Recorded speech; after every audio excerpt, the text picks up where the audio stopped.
If someone has the capability, the means, and the wherewithal right now to go ahead and find a house and put a contract on it and buy, the sooner in 2024 they can do that, the better they're going to be off for themselves. And, if interest rates go down between 2024, the time they buy, to the end of 2024, refinance.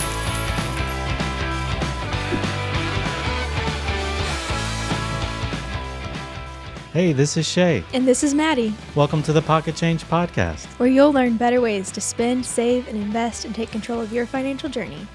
So Maddie, on the podcast today, we'll be talking about home buying. We actually did a first-time home buying episode 8. Yep. So anybody listening, first-time home buyers, go back and listen to that one. But a lot more goes into home ownership and really home building. And there's a lot to expect throughout our society and even our region here. And as we're going into a new year of 2024, I think a lot of our listeners are probably wondering, what's that home buying market look like for the next year, and how is that going to affect their financial decisions? So we're excited to welcome our guest, David McLemore, who is the president of West Tennessee Home Builders Association, to Pocket Change today. Welcome to Pocket Change, David. Thank you. I'm glad to be here. Yeah, we're happy to have you. So tell us just a little bit about yourself and then your background in real estate and home building. Well, I'm a native Memphian, and I got into real estate and home building around 1997, 1998, and early on got involved with the West Tennessee Home Builders Association and have stayed involved during that period of time for quite some time.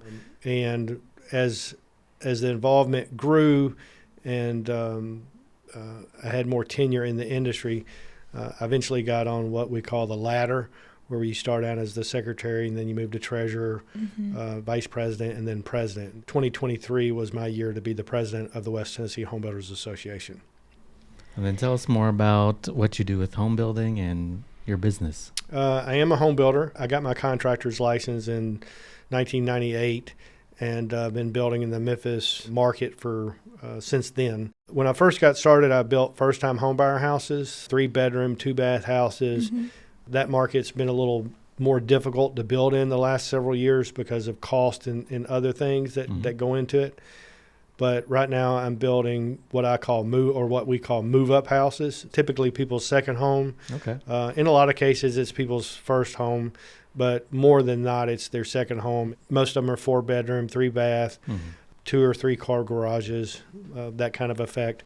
But building those in the Memphis market, I'm also now building in the Jackson, Tennessee market. So we're building in Medina and also in the city limits of Jackson. Okay. So tell us a little bit about, an update on the current housing market. It's been a big topic. The current housing market right now, it's still strong, but it is more of a buyer's market than what we've experienced over the last 5 years, probably. For the last 5 years, you did not have to incentivize the buyer very much. So you might have a small incentive. Maybe you might give away a refrigerator or a washer and dryer, but certainly not both. In today's world, especially over the last several months, the last year, with interest rates rising the way that they have, builder incentive has become more prevalent as the market conditions have changed. But interest rates have started to trickle down a little bit.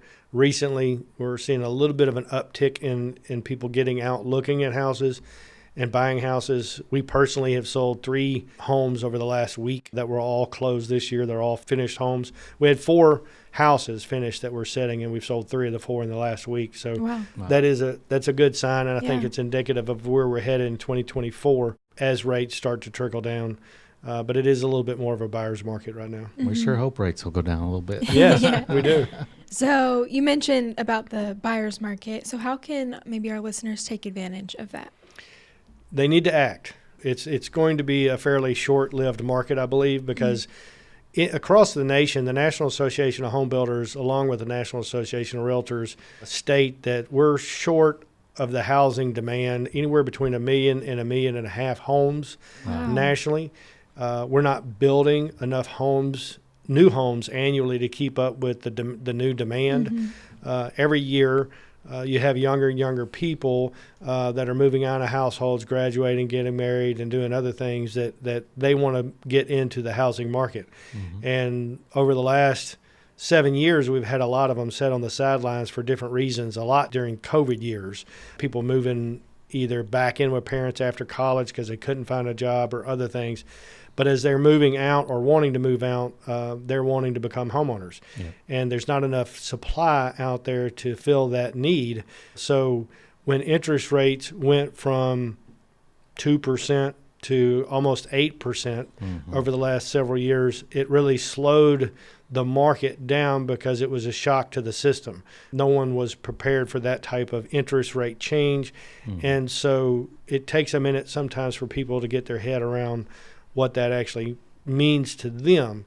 And what we've seen is more and more people having to adjust to that, having to adjust to a new price point versus where they thought they were going to be buying because the interest rates are higher. But now that interest rates are starting to come back down a little bit, I think we'll see us change back. So we're in a little bit of a buyer's market right now.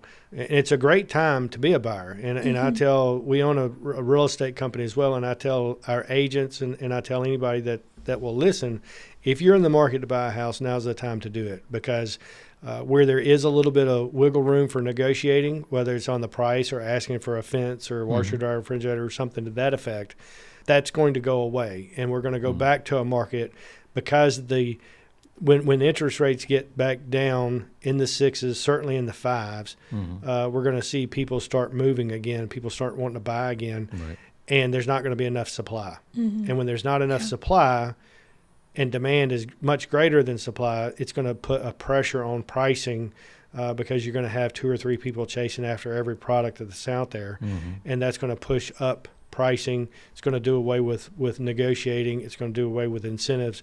We're going to be back into a market like we saw after COVID where, and this is not a good thing, this is not something I look forward to, but we're going to be back into a market where you're going to have multiple offers on houses that have just gone on the market. So houses are going to be selling 24, 48 hours. They're going to sell quickly. They're going to sell above asking price. You're going to be back where people are not doing home inspections.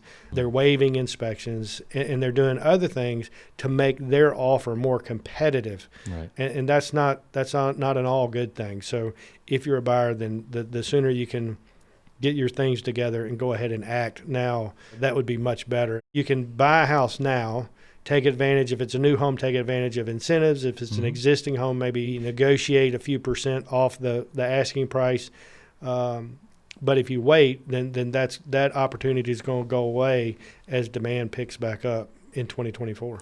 So certainly a lot to expect in this new year, 2024, and interest rates definitely affecting a lot of that. So hopefully we'll see those go down, and it may not be the best, but at least we can maybe get some more affordability for folks as they're looking for their home and for their family. Yeah, I definitely think you're going to see more affordability on the interest rate side as far as lowering the monthly payments, but you're going to see home prices start to escalate based on demand and supply. That's true. So with the growth of Blue Oval City coming to West Tennessee, how do you see that impacting the housing market? You're going to have more demand, obviously, and there again, as that demand goes up and the supply is not keeping up with it, I think we're going to see a pressure on housing pricing for several years in a row. Ford hasn't started hiring, that to my knowledge. We've had a few people in the area, but not the thousands that they're going to need to open the plant. So if a lot of those people move into the area to get those jobs, they're going to need housing, and they're going to find it somewhere. Immediately, I think they're going to find it either in the Memphis metro market, the Arlington, the Lakeland area, the Oakland, Tennessee area, or the Jackson, Tennessee area, because that's where the most housing supply is existing today. And so it's going to put a pressure on that market, and it's going to drive up prices slightly and push that envelope. I think the announcement of Ford is fantastic for West Tennessee. I've lived in West Tennessee my whole life, and I look forward to everything that it's going to bring. But we are going to see there are going to be some difficult things. You're going to have a little more traffic. You're going to have a little more housing. You're going to have a little more everything that goes along with growth, which ultimately will be good for everybody, especially the rural parts of West Tennessee. but it is going to put some upward pressure on housing pricing. So I guess I'm in my move-up house, so we've got our second home as a family. But why is home ownership so important? That's a great question. If when I first started building, I was building the first-time home buyer houses, and the same thing happens in each segment of houses, whether it's the first-time home buyer, the move-up, or someone in their final houses. But if you go back to when you first bought a house, your first house, it was exciting. You bought the house. If it was a new house, you had to put blinds in it, possibly. You possibly put up a fence because you were going to go get the new puppy. And then so then you've got a puppy to take to the veterinarian's office. You've put the fence company in business because they built a fence. You're buying a new couch, a love seat, chairs, beds, bedding. The trickle down effect to the different industries is huge through purchasing of a house. I can tell you from experience from building first time home buyer houses, you would just see it repeated over and over again. You'd have a couple come in, they'd put a contract down, they'd do their selections, they'd build the house. During that time, they might get married, then they'd move in, they'd build the fence, get the dog. 60 days later, here comes a new car in the driveway.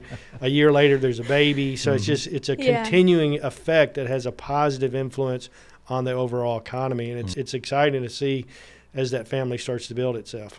And I love hearing you say that, as I'm in a phase of my life where I would like to buy a house in the near future, but I've never owned a home before. I'm still renting now. And so just hearing that it has so many positive effects, and also just putting down roots.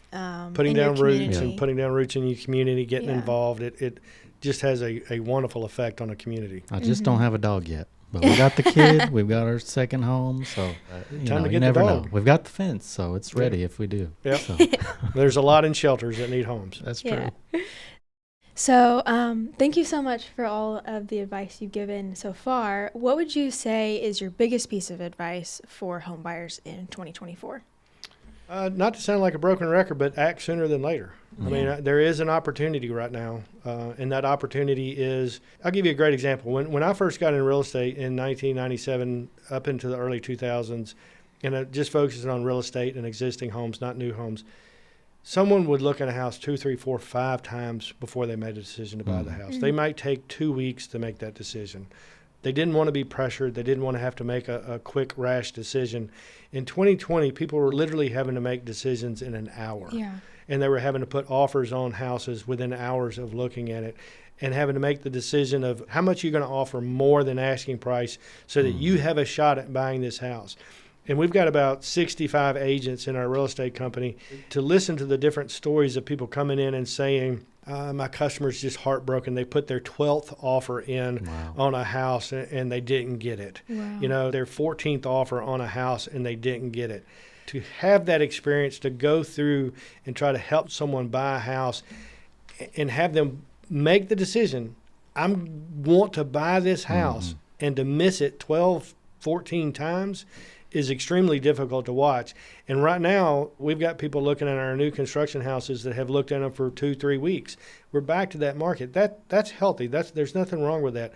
But I do fear that is going to go away as interest rates trickle down and drop into the high 6s, and certainly when they drop into the high 5s, the market's going to be wide open. We're going to be right back into that situation where you're having houses go on the market and they sell within 24 hours, and they sell with multiple offers, and they sell above asking price. So if someone has the capability, the means, and the wherewithal right now to go ahead and find a house and put a contract on it and buy, the sooner in 2024 they can do that, the better they're going to be off for themselves.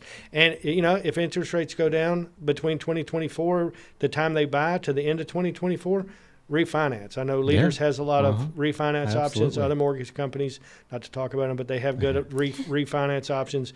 Everybody right now is focused on helping people make that decision to buy a house now and refinance later. The whole market's geared toward that right now. Yeah, that's great advice. I think it'll be really helpful to our listeners. So we have one final question for you, and it's a fun one. If you had any extra pocket change, what would you do with it?